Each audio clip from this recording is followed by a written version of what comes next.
All right, what's up? What's up, people? All right, so I'm gonna go ahead and get into this next clip. Hopefully, my audio issues are resolved.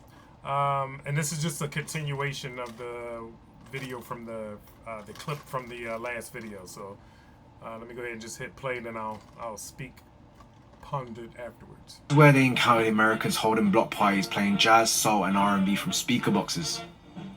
Jamaicans living in the ghettos of Kingston would have financially found it difficult to obtain new music or see any live gigs at the time. Due to the demand and the lack of live music, three gentlemen took the initiative to supply and play recorded music to parties and dance halls in downtown Kingston. Count Goody, Count Nicholas and Tom Wong. Tom Wong was a hardware store owner. He would take the music and the equipment to play music at block parties every Friday and Saturday. The crowd loved him, giving him his name. And calling Tom, why you great man, and clapping him. So my friend just called and said, you are a great man.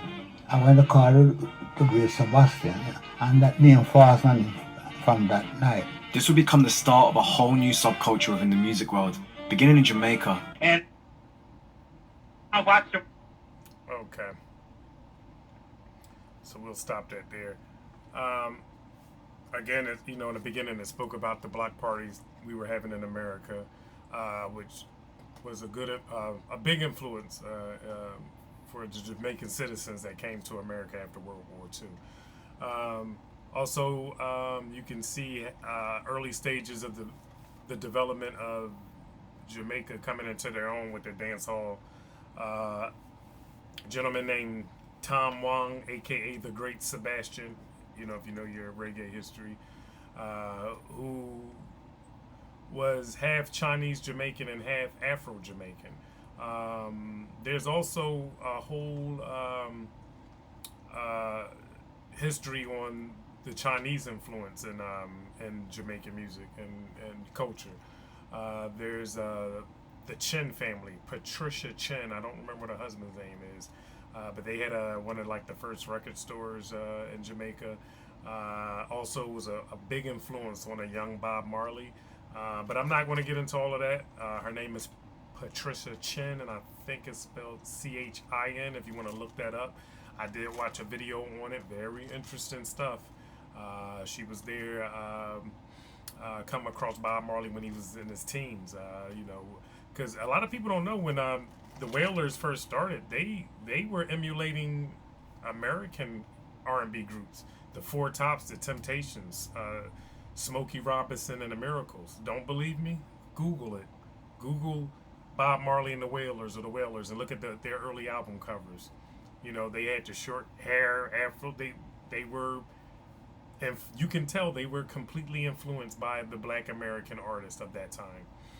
Before they got into the whole Rastafarian thing, and a lot of people give a lot of credit to Patricia Chin and her family. But I'm not going to get into that. I just want to stick with the Black American hip hop culture versus pretty much everyone else, be it Jamaica, Puerto Rico, any other country trying to lay claim to what we created. But that's a very interesting story too. I might do a video on it later. I don't know, but I just want to stick with this right now. But again, the video speaks for itself. No emotion needed when you actually have receipts. I mean, it's not much of a debate when you really slow it down and start digging into the details of what actually transpired versus hearsay and word of mouth passed down. Makes you wonder a lot of things in history that's just not right because we just been passing the story down. By the time it comes out the other end, it done turned into a whole nother thing, which is entertaining, but let's start with the facts. Let's start with the actual facts. So that's it for this video. I'm not sure where I'm going to go from here, but I do plan on making more videos when I come upon any actual receipts.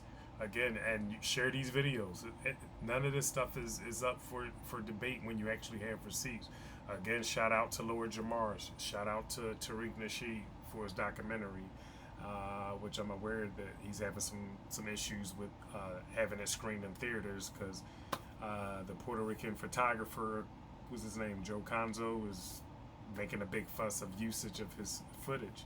Why? I mean, you obviously don't want the truth to come out. Nevertheless, that's it for now.